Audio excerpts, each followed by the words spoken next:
So hello, good afternoon everyone. In continuation of Ms. Sip's report, let's now proceed to the normal curve equivalent.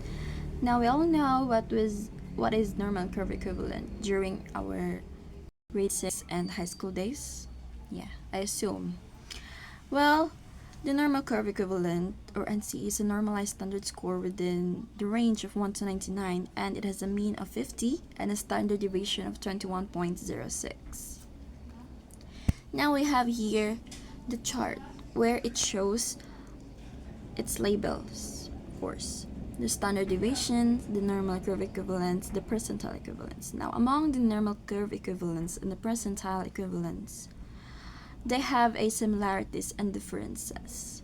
Now, sa normal curve equivalent, it is being added or divided into tens, like 10, 20, 30, 40, so on and so forth. While the percentile equivalent is being divided or added by 5, 10, 15, so on and so forth. Now, developmental scores. This is a grade equivalent, GE, that describes a learner's developmental growth. It also defines a person's performance in terms of average of a particular group's performance. For example, a grade equivalent and an age equivalent. For example, Maya is a 4th grader, and she have a test which is the reading comprehension. Well, it comes out that her score is, or her G is 6.3. What do you mean by that? Well, it simply shows that her score 6.3. Well, the interpretation of that is that, of course, 6.3. Iyahang score is pang grade 6 and 3 months. 4th grader si Maya. But then, in her test, reading comprehension, the outcome or the result was 6.3. No. Pang grade 6 ang iyahang score, but then, she is a 4th grade. But it doesn't mean nga she will move to grade 6. No. It just simply shows her understanding, the understanding of the understanding of the student. This is what we call developmental growth.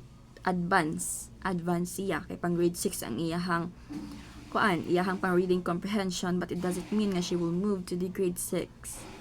You get it? Now we have the types of test scores. A frame of reference is some well-defined performance domain by Marans and Lemon, 1985. First of the type of test, we have the norm reference interpretations. You very well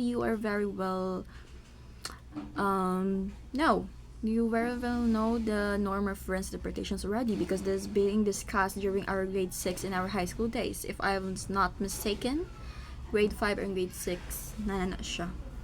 Well, anyways, the norm reference interpretations are explanations of a learner's performance in comparison with other learners at the same age or grade.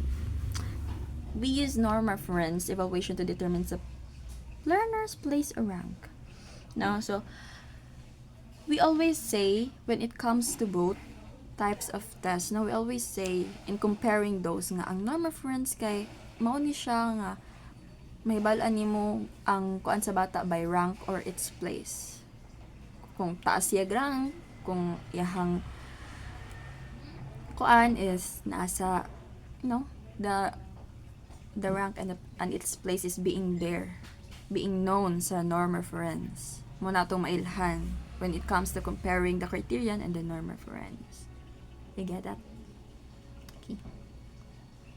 Now, for example, to say that the child placed 8 in a reading class is a norm reference description, of course, because it is being said that the child placed 8 in reading class. So that simply determine his or her place or rank in reading class. A child scores in reading assessment at an 85 percentile is another example. This means that a child scored better than 85% of the students in the group. A norm reference type, definitely. While Nitko and Burkhart 2011 stated 5 guidelines in interpreting the norm reference test. We have here, first, detect any unexpected pattern of scores. Of course, as a teacher, you need to take a look at their scores, the pattern of the scores of your children, students, rather. Now, ano nga man yung scores? Una nga taas, then diri, second, third, nagkaubos, nanana. So you have to be curious of their scores. Why is it like that? Well, the first guidelines is still connected at the second guidelines because we need to determine also the reasons for the score patterns. We just don't detect the unexpected pattern, but also we need to determine those reasons behind those scores patterns. Do you get me? As a teacher, you also need to be curious of the reasons, like ako ba bang teaching strategy is not working, or like kay nganong inani man iyang scores. Maybe at some point it's not all about us, the educators or the teachers, but maybe at the other side it's also about the students. It also about the students nga. Maybe she lacks or he lacks a motivational strategy or problems or any problems, that's why nga inana yung scores. Any possible reasons could be for the score patterns. You get it?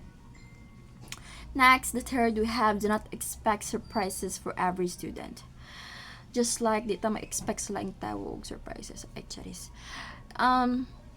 Yeah. Dili jud ta mag-expect sa mga student, no? Kay we need to see them as fair. Dili kay ay kani si we taas ni siya score kay bright ay kani si Rachel no, we have to see them as a fair, no? We don't set any high standard or any high expectations on the student. Kay lagi siya bright din siya dili ko na niya gamay na siya score, dili kay na siya makuan. No, you have to be fair in every of your student. Get it? The fourth one is the small differences in the subtest score should be viewed as a chance of a fluctuations. Fifth, use information from various assessments and their observations to explain performance in the other assessments. So, we have to use their previous assessments to compare and explain the current performance of the students, no? If you will compare the previous and the current in order to make some conclusions. Now, let's proceed to criterion reference interpretations. Criterion reference interpretations. This provides the meaning to test scores by describing what learner can do and cannot do in the light of a standard. So it was simply said that standard and criteria. Criterion, we take note of that clearly nga. Ay, ang criteria kay nag-base rin siya sa criteria gani, kaya nga ni criteria. Charis. Kaya kasi criterion kasi nga naka-base siya sa criteria, specific criteria of the outcome, no? Of a learner's performance. Gibase ra siya sa criteria. A learner's performance is explained in a relation to predetermined criterion of mastery. So, ang learner's performance kay nakabase ra siya sa criterion of reference mastery. Criterion reference scores include percentage, correct, speed performance, and quality ratings and precisions of performance. That is by according to Nitko and Burkhardt 2011.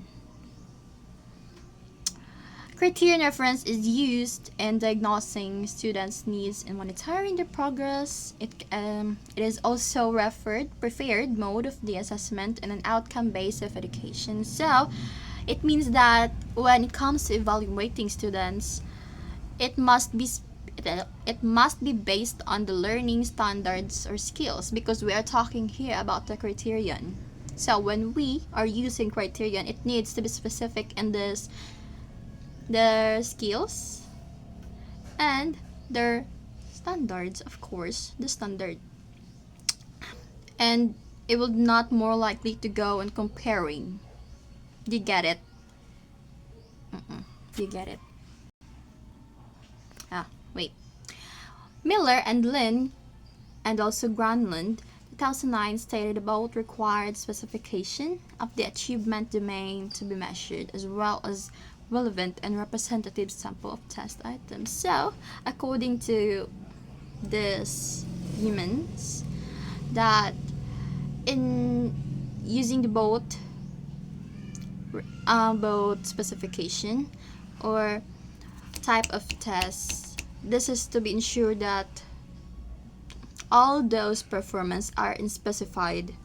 All of the achievements of the students are being specified using those both type of test. And that is all. Thank you.